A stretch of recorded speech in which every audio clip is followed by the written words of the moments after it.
Hello વિદ્યાર્થી મિત્રો, આજે આપણે આ લેક્ચરની અંદર ચેપ્ટર નંબર 7 ઓલ્ટરનેટિંગ કરંટ એ આખું ચેપ્ટર જો કોઈએ તૈયાર ન કર્યું હોય અથવા તો અગાઉ કર્યું હોય થોડું ઘણું તૈયાર અને પછી સીધા જ એમના MCQ અને દાખલાઓ જો તમારે તૈયાર કરવા હોય તો એ આખા ચેપ્ટરનો જે સાર છે એ સાર તમે એક વખત સારી રીતે જોઈ લો અથવા તૈયાર કરી દો તો તમે સીધા જ એમના દાખલા અને MCQ તૈયાર કરી શકો એવી માહિતીઓ જે છે એ બધી આ લેક્ચરની અંદર હું કહેવાનો છું.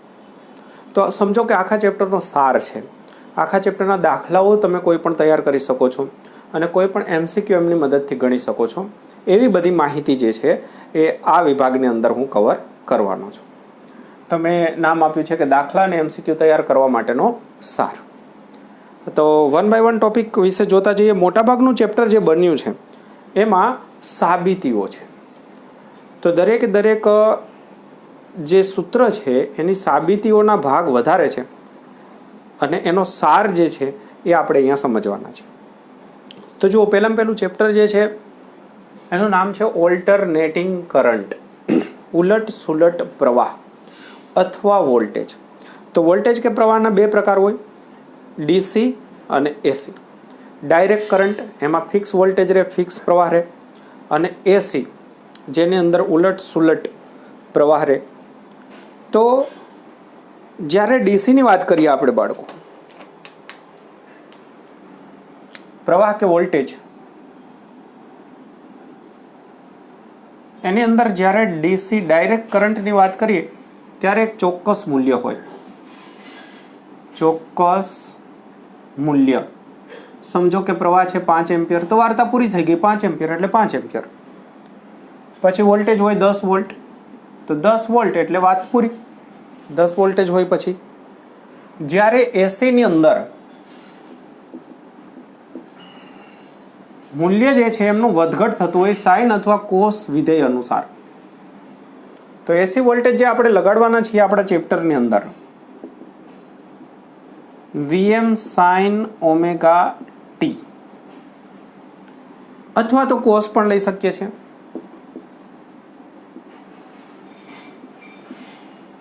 આ પ્રકારનો વોલ્ટેજ તમે સમજી શકો છો કે સાઇન કે કોસ વિધેય અનુસાર સમય સાથે બદલાતો રહે છે. આ સમય છે, માની લો કે આ વોલ્ટેજ અથવા તો પ્રવાહ છે. હવે આ પરિસ્થિતિની અંદર તમે ક્ષણે ક્ષણે બદલાતો પ્રવાહ જોશો. આ સમયે પ્રવાહ આટલો છે પ્રવાહ કે વોલ્ટેજ. સમય બદલાશે તો ચેન્જ. અહીંયા 0 છે, અહીંયા ઉલટી ડાયરેક્શનમાં છે. તો જુઓ, સમયની દરેક ક્ષણે પ્રવાહ ને વોલ્ટેજ બદલાય છે. તો આ પરિસ્થિતિની અંદર વોલ્ટેજ સમય સાથે બદલાતો વોલ્ટેજ તમને મળે, જેને તત્કાલીન વોલ્ટેજ કહેવાય. પછી એક વોલ્ટેજનું મહત્તમ મૂલ્ય આવે. વોલ્ટેજની ભાષામાં આપણે વાત કરીએ તો પ્લસમાં અથવા માઇનસમાં, તો એને આપણે VM કહીએ, મહત્તમ મૂલ્ય.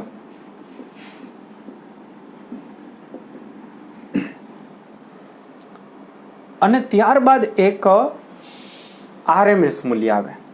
RMS રૂટ મીન સ્ક્વેર, એટલે Vના વર્ગનું સરેરાશ અને એમના બરાબર મહત્તમ મૂલ્યનો √2મો ભાગ થાય. તો આ પ્રકરણની અંદર તમે જોઈ શકો છો કે 3 પ્રકારની કિંમત આવે.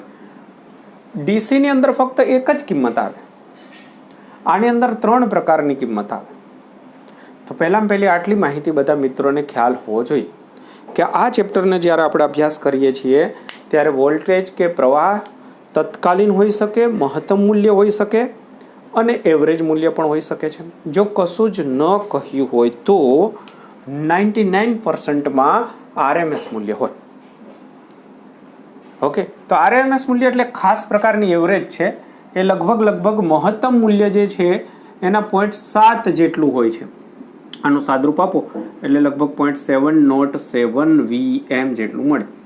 તો જે ટોચ કરતાં લગભગ અહીંયા ક્યાંક આપણને RMS મૂલ્ય મળી જતું હોય છે. અને આમાં વર્ગ છે એટલે એ પ્લસમાં મળે આપણને, માઇનસવાળો ભાગ પણ વર્ગ થઈને પ્લસ થઈ જાય. તો ચલો પહેલી આટલી માહિતી આપણા બધા મિત્રોને આટલી માહિતી ખ્યાલ હોવો જ જોઈએ. તો જુઓ હવે આગળ વધીએ છીએ. 1 બાય 1 એક નાના નાના મુદ્દા કવર કરતો જાઉં છું. બરાબર ધ્યાન દેજો, તમારે કંઈ વાંચવું પણ નહીં પડે, બરાબર છે. અને આખું જે એનો સાર છે બધો દિમાગમાં બેસી જશે, પણ બરાબર ધ્યાન દેજો તો જ ખ્યાલ આવશે. આટલી વાત થઈ ગઈ આપણી. હવે આ મુદ્દો નીકાળી દઉં છું. લખવું એ લખતા જજો. વિડીયો પોઝ કરી અને જે બી અગત્યની માહિતીઓ છે એ બધી જ લખતા રહેશો તો તમારું કામ જોરદાર બની જશે.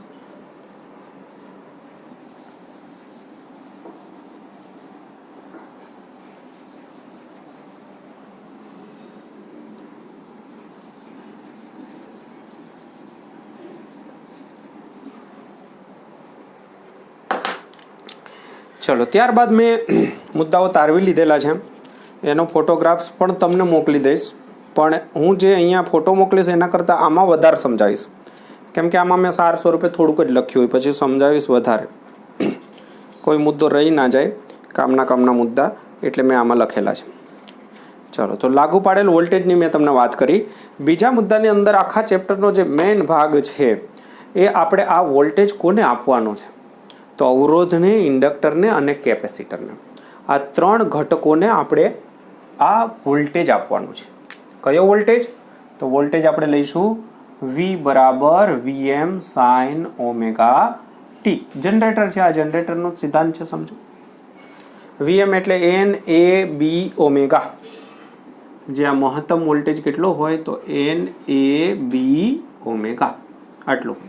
ફ્લક્સના સૂત્રનું વિકલન કર્યું હતું ફેરેડેના નિયમ પરથી અને પછી આ સૂત્ર મળ્યું હતું. ઓકે, તો બાળકો હવે આપણે જે ચર્ચા કરવાના છીએ આખા ચેપ્ટરની મોટા ભાગની જે ચર્ચા છે એ R, L અને C ને શ્રેણીમાં જોડ્યા હોય, શ્રેણી, અને એને AC સપ્લાય આપીએ. RLC શ્રેણી AC પરિપથ માટે. તો જો હવે હું જે સમજાવું છું એ બધું બહુ એટલે બહુ અગત્યનું, એમાંથી બધા દાખલા તમને આવડી જાય, MCQ પણ આવડી જાય. તો હું અહીંયા એક AC પરિપથ ડ્રો કરીશ.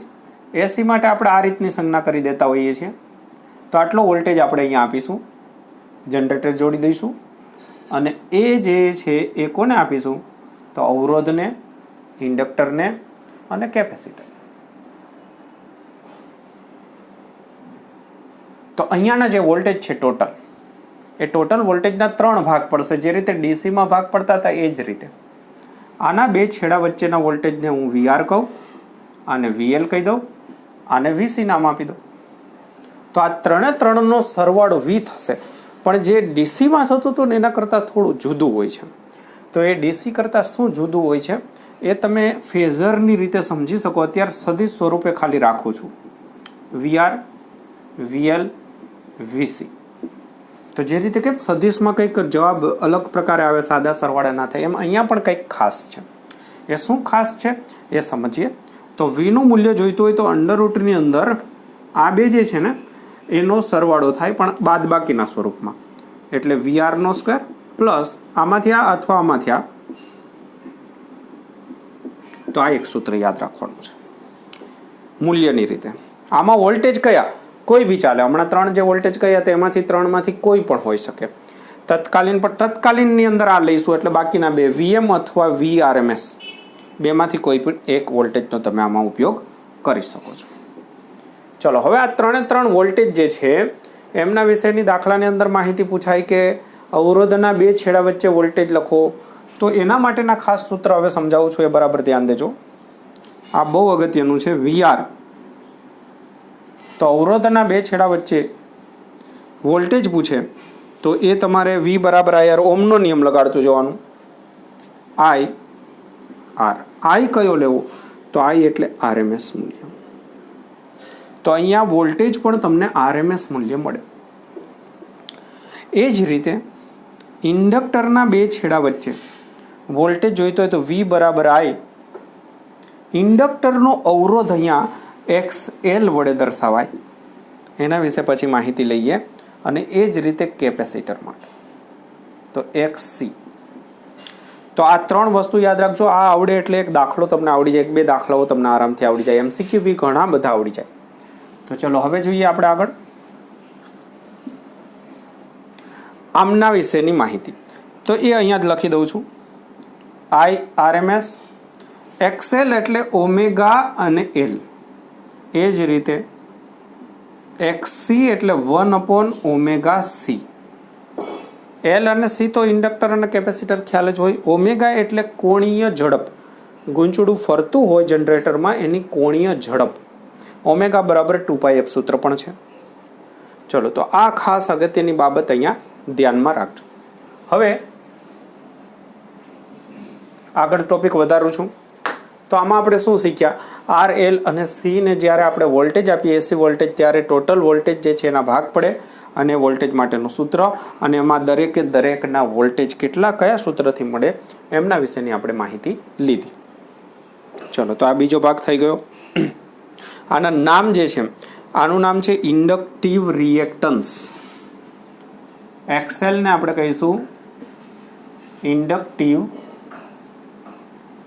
રિએક્ટન્સ, XC ને કહીશું કેપેસિટીવ રિએક્ટન્સ. બધું જે નામ છે એનું રિએક્ટન્સ. તો તેનો એકમ પૂછાય તો જો V બરાબર IR એટલે આમનો એકમ ઓમ હોય. MCQ માટે અવરોધનો ઓમ, તો આનો પણ ઓમ, આનો પણ ઓમ, આટલાનો ઓમ, આટલાનો પણ ઓમ. તો ખાસ યાદ રાખજો, કોઈ પણ રિએક્ટન્સ છે એનો એકમ થશે ઓમ.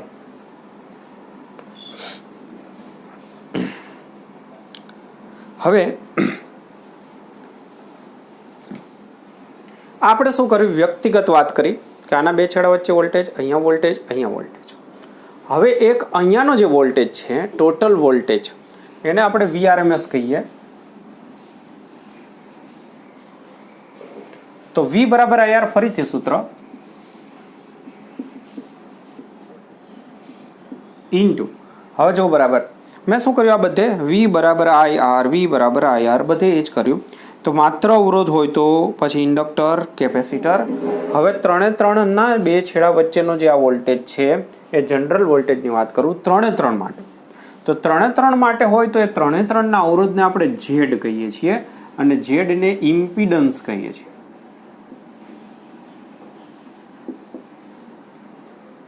તો એ ઝેડમાં 3 નો આવશે. જો આમાં એક લીધું આપણે.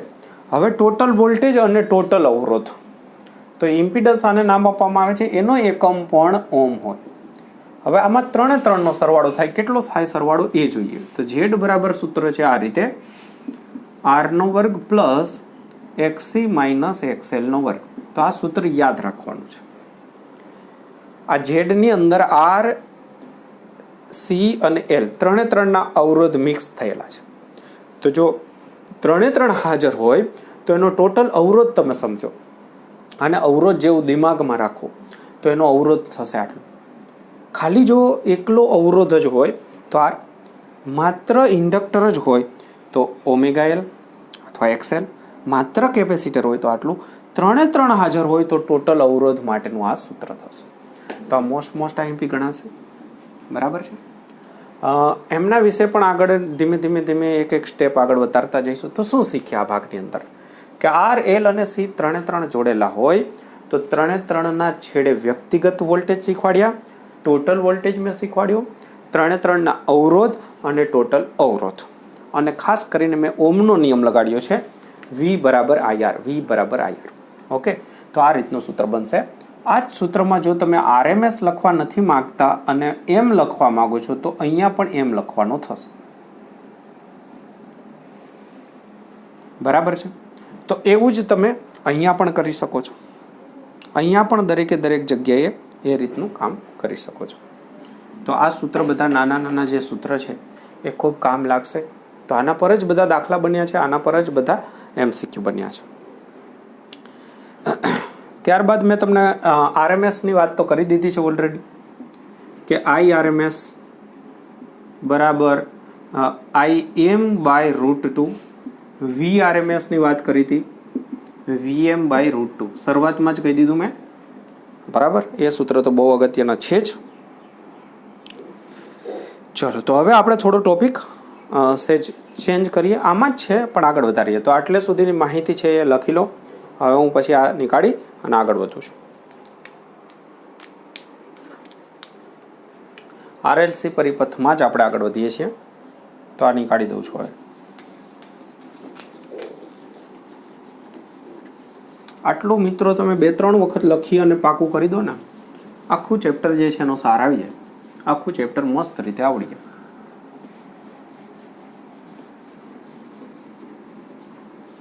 એમસીક્યુ માટે ક્યાંય ફાંફા મારવા ના પડે. આટલું પહેલાં કરી અને પછી એમસીક્યુ અને દાખલા તમે સ્ટાર્ટ કરી શકો છો. બાકી તો ચેપ્ટરમાં શું છે, આજે બધા સૂત્ર મેં કહ્યા એમની સાબિતીઓ જ છે. બરાબર ને?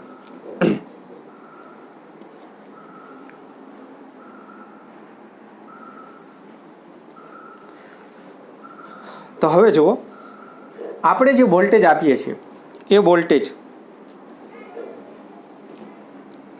V બરાબર સૂત્ર શું છે? Vm sin omega T.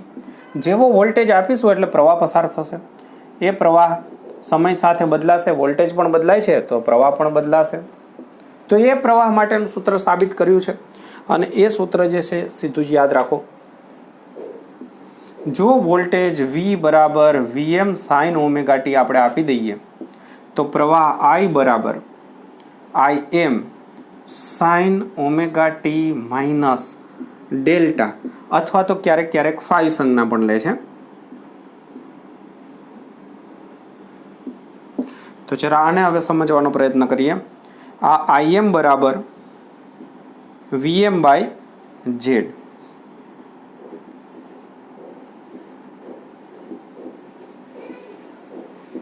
તો શું છે સમજો. આપણે વોલ્ટેજ જો V આપીએ તો ડીસીમાં કેવું થતું હતું કે V વોલ્ટેજ આપીએ તો I બરાબર V બાય R. તો સેમ છે તો એના જેવું જ. પણ અહીંયા સાઇન, તો અહીંયા પણ સાઇન હોય, એમાં ખાલી વધારામાં આ માઇનસ ડેલ્ટા થયું. તો એ માઇનસ ડેલ્ટા શું છે અને એનો મિનિંગ આપણે સમજીએ આ ટોપિકની અંદર. આ ડેલ્ટા જે છે એને કહેવામાં આવે છે V અને I વચ્ચેનો કડાનો તફાવત. ડીસીમાં કેવું હોય, ડીસીની અંદર તમે જેવો વોલ્ટેજ આપો કે એ જ રીતે સીધો પ્રવાહ, અથવા માત્ર અવરોધ હોય તો પણ એવું જ હોય. મતલબ શું કહેવા માંગુ છું સમજો. કોઈ એક સમયે વોલ્ટેજ અને પ્રવાહ ના ગ્રાફ આ પ્રમાણે સમજો કે વોલ્ટેજ 0 તો પ્રવાહ પણ 0, વોલ્ટેજ મહત્તમ તો પ્રવાહ પણ મહત્તમ, વોલ્ટેજ જ્યારે 0 તો પ્રવાહ 0. તો આવું હોય તો એમની વચ્ચે કોઈ કડાનો તફાવત નથી. મતલબ બે સાથે સાથે ચાલે છે. જ્યારે વોલ્ટેજ 0 થાય તો પ્રવાહ પણ 0 થાય, વોલ્ટેજ મહત્તમ તો પ્રવાહ પણ મહત્તમ. તો વોલ્ટેજ અને પ્રવાહ એકબીજાને સાથે રહીને આગળ વધે છે. તો આ પ્રકારની પરિસ્થિતિમાં કડાનો કોઈ તફાવત નથી એવું કહેવાય. કડા તફાવત 0. તો જો તમે આ નીકાળી દો છો ડેલ્ટા, તો જો સેમ સૂત્ર આવું થઈ જાય. આટલું નીકાળી દો તો ખાલી ભાગાકારમાં અવરોધ આવે તો ઓમનો નિયમ જ છે I બરાબર V બાય R. તો ફક્ત ને ફક્ત આ એક અવરોધ આવી જશે છેદમાં. પણ આવું નથી થતું. અહીંયા મેં કહ્યું એ પ્રમાણે આ એક ડેલ્ટા નામનું પદ આવી જાય છે. એટલે કે વોલ્ટેજ અને પ્રવાહ એકદમ એક સાથે નહીં ચાલતા. ક્યારેક વોલ્ટેજ આગળ જતો રહે, ક્યારેક પ્રવાહ આગળ જતો રહે. તો કઈ કન્ડિશનમાં શું થાય એ આપણને ડેલ્ટા પરથી ખબર પડે. તો ડેલ્ટાને કહેવામાં આવે છે કડા તફાવત. અને એમના માટેનું સૂત્ર જે છે એ આ એક નાનકડો ગ્રાફ જેવું યાદ રાખી લો તો કામ મળી જાય. આ ડેલ્ટા અથવા તો ફાઈ, એની પાસેની બાજુમાં અવરોધ લેવાનો છે અને સામેની બાજુ એક સી એટલે કેપેસિટરનો અવરોધ, એમાંથી ઇન્ડક્ટરનો અવરોધ બાદ કરવાનો છે. ઊંધું કરો તો પણ ચાલે. અમુક બુકની અંદર આ રીતે લખેલું હોય. કયું વધારે છે ને કયું ઓછું છે એના પર આધારિત છે, બહુ ફરક નથી. તો આપણી બુકની અંદર આ રીતે આપ્યું છે. તો આમના પરથી તમે 10 લઈ લેશો તો 10 ડેલ્ટા બરાબર શું થાય? સામેની બાજુ XC માઇનસ XL અને ભાગાકારમાં પાસેની બાજુ. મતલબ કે અહીંયા ઇન્ડક્ટર અને કેપેસિટરના જે અવરોધ કહીએ છીએ આપણે એને રિએક્ટન્સ કહેવાય હકીકતમાં. તો એ ઇન્ડક્ટિવ કેપેસિટિવ રિએક્ટન્સનો તફાવત ભાગાકારમાં રેઝિસ્ટન્સ. રિએક્ટન્સ ભાગાકારમાં રેઝિસ્ટન્સ. અને ક્યારેક આગળ જતાં કોસની પણ જરૂર પડશે તો યાદ રાખી લે, કોસ એટલે પાસેની બાજુ, અને આ જે છે ને આ ઝેડ બને. આ કઈ રીતે ઝેડ બને તો પાયથાગોરસભાઈને યાદ કરો, હમણાં ઝેડનું સૂત્ર આના પરથી તમે યાદ રાખી શકો છો. ઝેડ બરાબર અંડરરૂટની અંદર R square plus XC minus એક્સએલનો સ્ક્વેર, આવું કર્યું હતું તો આમના પરથી તમને ઝેડ પણ મળી જાય. આકૃતિ પરથી ઝેડ પૂછે પાયથાગોરસથી તો તમે આ સૂત્રનો ઉપયોગ કરી શકો છો. તો આમના પરથી તમને ઝેડ પણ ખબર પડે, ટેન ડેલ્ટા કોસ ડેલ્ટા. તો આ નાનકડો મુદ્દો છે પણ એક ખૂબ અગત્યનો મુદ્દો ગણી શકશો તમે. હા, તો આ કડા તફાવત જે છે એમના માટે ખાસ યાદ રાખો કે માત્ર અવરોધ હોય, માત્ર આર હોય તો કોઈ કડા તફાવત હોતો નથી. વોલ્ટેજ ને પ્રવાહ બસ આ જ રીતે સાથે સાથે ચાલે. માત્ર ઇન્ડક્ટર હોય તો એમાં ડેલ્ટા પાઈ બાય 2 હોય. શું મતલબ નીકળશે? ડેલ્ટાની જગ્યાએ પાઈ બાય 2 લખી દો તો omega t minus pi by 2 થશે. મતલબ કે પ્રવાહ કરતા વોલ્ટેજ કરતા પ્રવાહ કડામાં માઇનસ પાઈ બાય 2 એટલે કે પાઈ બાય 2 જેટલો પાછળ રહી જશે. તો બસ આવો એનો મિનિંગ નીકળશે. માત્ર ઇન્ડક્ટર હોય તો એમાં તમે વોલ્ટેજ આપો પછી થોડી વાર પછી પ્રવાહ ચાલુ થશે. એનો મતલબ એવો સમજો, દિમાગમાં રાખવા માટે. કેમ કે ઇન્ડક્ટરમાં શું હોય, ગુંચડામાં બેક EMF ઉત્પન્ન થાય એટલે જલ્દીથી પ્રવાહ પસાર થવા દે નહીં. એવું તમે યાદ રાખવા માટે સમજી શકો. માત્ર કેપેસિટર હોય તો એમાં ડેલ્ટા માઇનસ પાઈ બાય 2 હોય, યાદ રાખો. તો જો ડેલ્ટા માઇનસ પાઈ બાય 2 હોય તો તમે અહીંયા માઇનસ લખો એટલે માઇનસ માઇનસ પ્લસ થઈ જશે. તો વોલ્ટેજ કરતાં પ્રવાહ કડામાં પાઈ બાય 2 જેટલો આગળ નીકળી જશે. તો આ ખાસ મેં તમને સમજાવી દીધો. નવો ભાગ પૂરો થઈ ગયો. શું શીખવાડ્યું આ ભાગની અંદર? મેં કંઈક એવું શીખવાડ્યું કે તમે જો આ વોલ્ટેજ આપો, આ પરિપથને અહીંયા AC વોલ્ટેજ આપો તો તમને જે પ્રવાહ મળે એ પ્રવાહનું આ સૂત્ર મળે. પ્રવાહ એવું દર્શાવે છે કે વોલ્ટેજ અને પ્રવાહ બે કડામાં સાથે સાથે નથી, ડેલ્ટા જેટલો તફાવત છે. બાકી તો ઓમનો નિયમ જ છે, I બરાબર V એટલે આટલું VM sine omega T upon R, R એટલે Z થશે અહીંયા 3 3 હોય તો ઓમનો નિયમ જ છે. પણ એમાં ખાલી કડા તફાવત રહી જાય છે. તો એ કડા તફાવત કેટલો? તો એમના માટે ટેન ડેલ્ટાનું સૂત્ર, આ આકૃતિ યાદ રાખો, અથવા તો કોસ પછી આગળ જતાં જરૂર પડશે. સાથે સાથે મેં આમાંથી ઝેડ પણ સમજાવી દીધું. 3 3 માટે આ ખાસ યાદ રાખી લેજો. તમને દાખલો પૂછાશે ને ત્યારે આખા સૂત્રનો ઉપયોગ ઘણી વખત કરવાનો નહીં રહે તમારે. તો આ સૂત્રનો ઉપયોગ કરવાનો થશે. એમાં ઝેડની કિંમત માન લો કે તમને ખાલી આર અને એલ આપ્યા છે તો આ સી વાળું પદ નીકાળી દેવાનું, તો RL પરિપથ થઈ જશે. આ હું જે સમજાવું છું એ ટોટલી આવી જાય છે એમાં. આર હોય, એલ હોય, સી 3 3 હાજર. કોઈક 2 હોય તો એક નીકાળી દેવાનું, કોઈ 2 નીકાળી દો તો એક જ રાખવાનું. અને એમના માટે આ બધું કન્સેપ્ટ છે એ ખાસ કામ લાગશે. તો એ દાખલા શીખવાડતી વખતે આ બધાની જરૂરિયાત રહેશે. તો ચલો બાળકો, આ મુદ્દો પણ બહુ જોરદાર અગત્યનો લખી લો. હું નીકાળી દઉં છું હમણાં.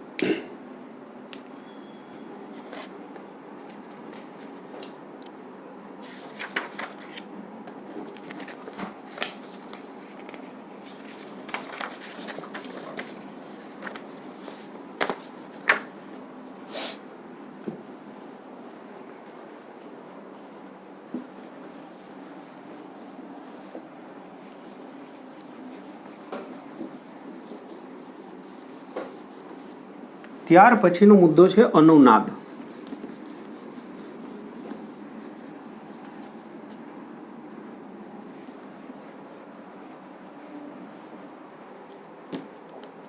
નવો મુદ્દો હું સમજાવું છું, અનુનાદનો સાર.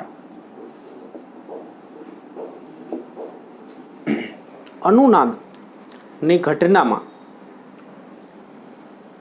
પાવર જે છે અને પ્રવાહ જે છે મહત્તમ બનતા હોય છે.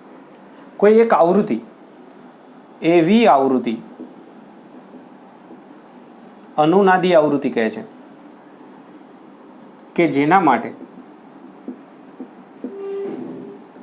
પ્રવાહ જે છે એ મેક્સિમમ બને અને પાવર પણ મેક્સિમમ બને.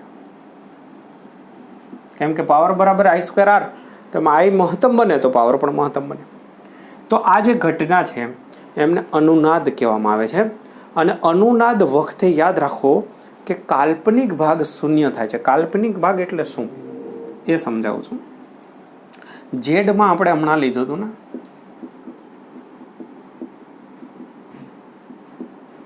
તો એ હું તમને કહેતા ભૂલી ગયો. આર જે છે ને વાસ્તવિક કહેવાય અને આ જે છે ને કાલ્પનિક ભાગ કહેવામાં આવે છે. બુકમાં બધી બહુ માહિતી નથી. આ વાસ્તવિક.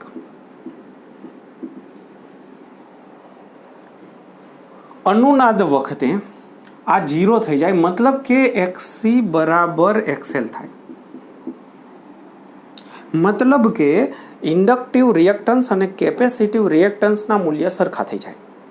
ઇન્ડક્ટિવ રિએક્ટન્સ અને કેપેસિટિવ રિએક્ટન્સના મૂલ્ય સરખા થઈ જાય. આમના માટેનું સૂત્ર મેં તમને કહ્યું હતું ઓમેગા સી 1/ωc, આનું ઓમેગા એલ.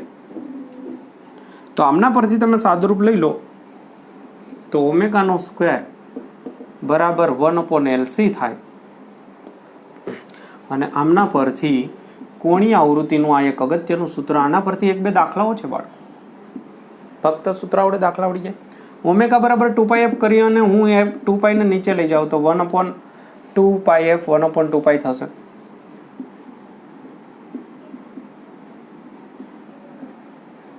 આ સૂત્ર બની જશે. અનુનાદીય આવૃત્તિ. અનુનાદીય આવૃત્તિની અંદર ખાસ અને ખાસ ધ્યાન રાખો કે આ ઘટના જે છે બને ત્યારે કાલ્પનિક ભાગ 0 થઈ જાય અથવા ઇન્ડક્ટિવ અને કેપેસિટિવ રિએક્ટન્સ સરખા બની જાય. આ વખતે તમે જોઈ શકો છો કે Z બરાબર R બની જાય બાળકો. કઈ રીતે? તો આ ભાગ નીકાળી દો તો અહીંયા રહેશે R.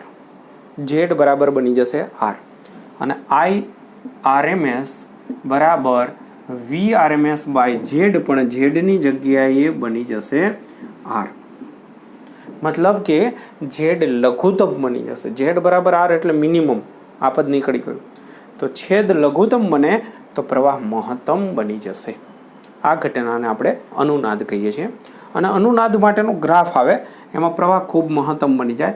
તો એ ગ્રાફની અંદર કેટલો ગ્રાફ તીક્ષ્ણ છે જાણવા માટે ક્યુ ફેક્ટર નામની ભૌતિક રાશિ વ્યાખ્યાયિત કરવામાં આવે છે.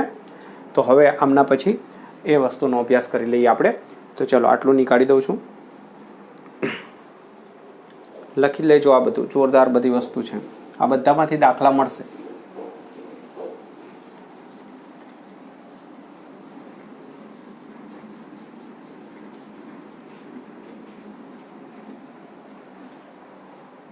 અનુનાદ માટેનો એક ગ્રાફ આ પ્રકારનો હોય છે બાળકો. ઓમેગા આવૃત્તિ અને અહીંયા IRMS માટેનો ગ્રાફ. એમાં જ્યાં આગળ IRMS મેક્સિમમ બને એ વખતની જે આવૃત્તિ હોય એને અનુનાદીય આવૃત્તિ કહેવામાં આવે છે. અને પાવર જે છે એ મહત્તમ પાવર હોય અહીંયા P મેક્સિમમ, એનો અડધો પાવર જે થાય એ વખતની આવૃત્તિ ઓમેગા 1 અને ઓમેગા 2 કહી દઈએ. તો આટલો જે પટ્ટો છે એમને હાફ પાવર બેન્ડવિડ્થ કહે છે. આટલી જે આ બે આવૃત્તિ પર પાવર અડધો થાય અહીંયા, મહત્તમ પાવરનો અડધો. આને કહેવાય હાફ પાવર બેન્ડવિડ્થ.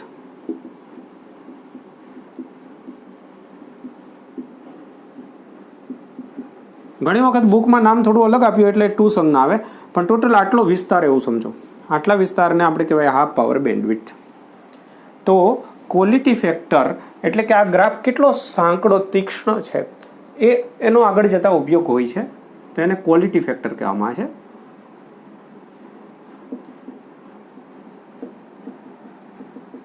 ક્યુ આ પણ એમસીક્યુ માટે ખૂબ કામનું છે.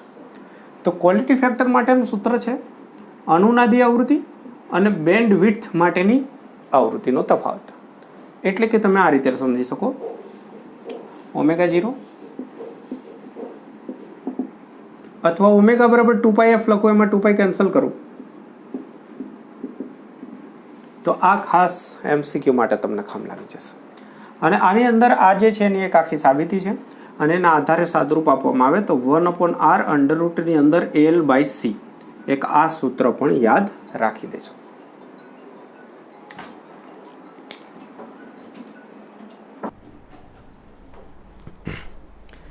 હા તો બાળકો, આપણે વાત કરી ક્વોલિટી ફેક્ટર માટેનું આ સૂત્ર પણ યાદ રાખજો. ચલો ત્યારબાદ એક મુદ્દો દાખલા માટે એમસીક્યુ માટે અગત્યનો આવશે. સરેરાશ પાવર. સરેરાશ પાવર આમાં કેટલો વ્યય થતો હોય તો એમના માટેનું સૂત્ર પણ બહુ સિમ્પલ છે. સરેરાશ પાવર પી એવરેજ બરાબર સૂત્ર યાદ રાખો VRMS IRMS અને કોસ ડેલ્ટા વધારાનું એક પદ યાદ રાખો. પાવર માટે આટલું તો યાદ રાખતા હતા, VI એમાં RMS વેલ્યુ લેવાની અને અહીંયા કોસ ડેલ્ટા વધારાનું, જેને કહેવામાં આવે છે પાવર ફેક્ટર. પાવર ફેક્ટર અને એમના માટેનું સૂત્ર મેં હમણાં જ તમને સમજાવી દીધું હતું કે કોસ ડેલ્ટા બરાબર R/Z. આમના પરથી માત્ર L, માત્ર R અને માત્ર C માટે તમે જુદી જુદી ઝેડની કિંમતો મૂકી અને પછી યોગ્ય પાવર ફેક્ટર લખી અને એના પરથી પાવર ગણતરીમાં લઈ શકો છો. બીજું સૂત્ર આનું આવું પણ કરી શકાય છે, VM/√2 IM/√2 એટલે VM IM કોસ ડેલ્ટા √2 અને √2 એટલે 2 થઈ જશે. તો આ રીતે પણ બનાવી શકો છો તમે. ત્યારબાદ આપણે ટોપિક આગળ લઈએ તો LC પરિપથ નામનો એક ટોપિક આવશે. LC પરિપથ. L અને C પરિપથની અંદર શું હોય, ઇન્ડક્ટર અને કેપેસિટર જે છે એને સામસામે જોડેલા હોય સમાંતરમાં. ઉર્જા ઇન્ડક્ટરમાંથી કેપેસિટરમાં જાય, કેપેસિટરમાંથી ઇન્ડક્ટરમાં જાય, તો વિદ્યુત ભારના દોલનો થતા હોય.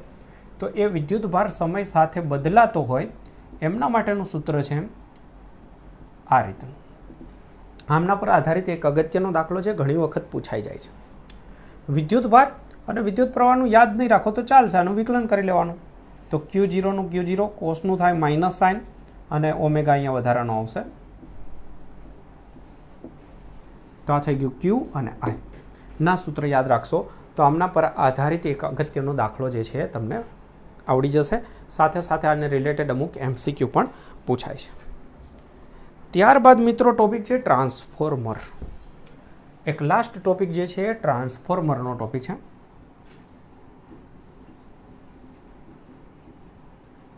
ટ્રાન્સફોર્મર જે છે વિદ્યુત ચુંબકીય પ્રેરણના સિદ્ધાંત પર કાર્ય કરે છે.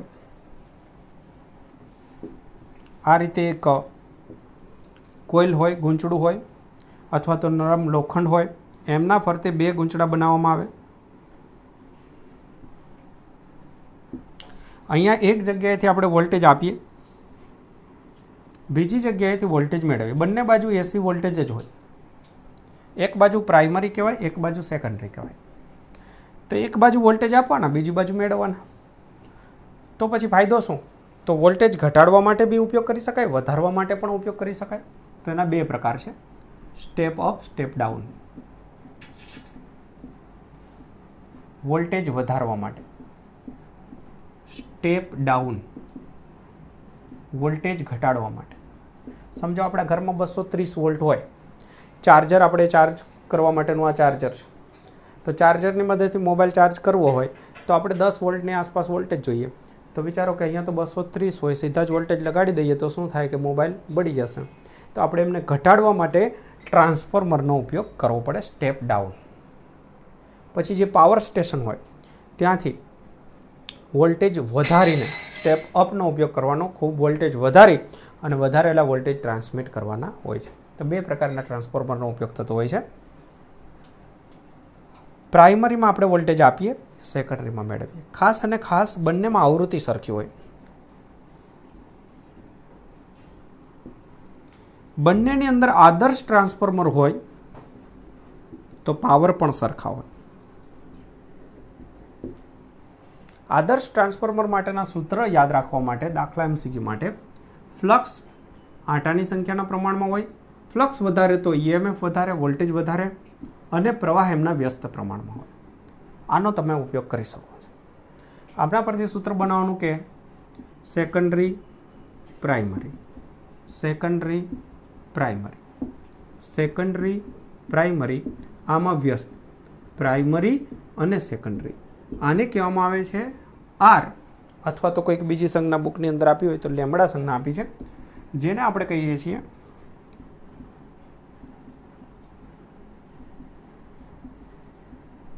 ટ્રાન્સફોર્મેશન ગુણોત્તર.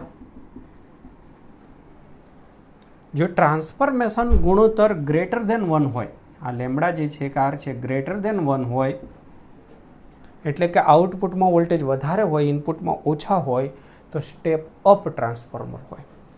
અને જો લેસ ધેન 1 હોય તો સ્ટેપ ડાઉન ટ્રાન્સફોર્મર હોય. આદર્શ ટ્રાન્સફોર્મરમાં પાવરનો વ્યય થતો નથી. પાવર અચળ હોય, ઉર્જા પણ અચળ હોય. વ્યવહારમાં ટ્રાન્સફોર્મર હોય, વ્યવહારમાં કોઈ પણ ટ્રાન્સફોર્મર એમાં પાવર વ્યય થતો જ હોય, એટલે આઉટપુટનો પાવર જે છે એ હંમેશા ઇનપુટના પાવર કરતાં ઓછો જ હોય. સ્ટેપ અપ હોય કે સ્ટેપ ડાઉન હોય. સ્ટેપ અપ અને સ્ટેપ ડાઉન તો ખાલી વોલ્ટેજ વધઘટ માટે છે, પાવર નહીં. ટોટલ પાવર જે છે એ તો હંમેશા ઘટે જ વ્યવહારમાં. અને આદર્શ હોય તો ટોટલ પાવર અચળ રહે. સ્ટેપ અપ અને સ્ટેપ ડાઉન પરથી ખાલી વોલ્ટેજ વધારે થાય કે ઘટાડો થાય એ ખબર પડે. વોલ્ટેજ વધે તો પ્રવાહ ઘટે, એ બી યાદ રાખજો. સ્ટેપ અપમાં શું થાય? વોલ્ટેજ વધે આઉટપુટમાં તો પ્રવાહ ઘટે. સ્ટેપ ડાઉનમાં શું થાય? વોલ્ટેજ ઘટે તો પ્રવાહ વધે. તો વોલ્ટેજ પ્રવાહની વધઘટ સ્ટેપ અપ અને સ્ટેપ ડાઉન પરથી ખબર પડે. અને પાવરનો વધારો કે અચળ રહેશે કે ઘટાડો થશે? વધારો તો થાય જ નહીં, કાં તો ઘટાડો થાય કાં તો અચળ રહે. એ આદર્શ ટ્રાન્સફોર્મર છે કે વ્યવહારમાં છે એમના પરથી નક્કી થાય. તો બાળકો લગભગ બધા મુદ્દા મેં કવર કરી લીધા છે. હા, આ મુદ્દાઓને જો બરાબર સારી રીતે તમે 2-3 વખત જોઈ જાઓ તો આખું ચેપ્ટર કદાચ ના જોયું હોય તો પણ તમે આમના દાખલા અને MCQ સારી રીતે તૈયાર કરી શકશો. તો બહુ અગત્યનો લેક્ચર તમે ગણી અને બરાબર ધ્યાનથી આને તૈયાર કરી દેજો.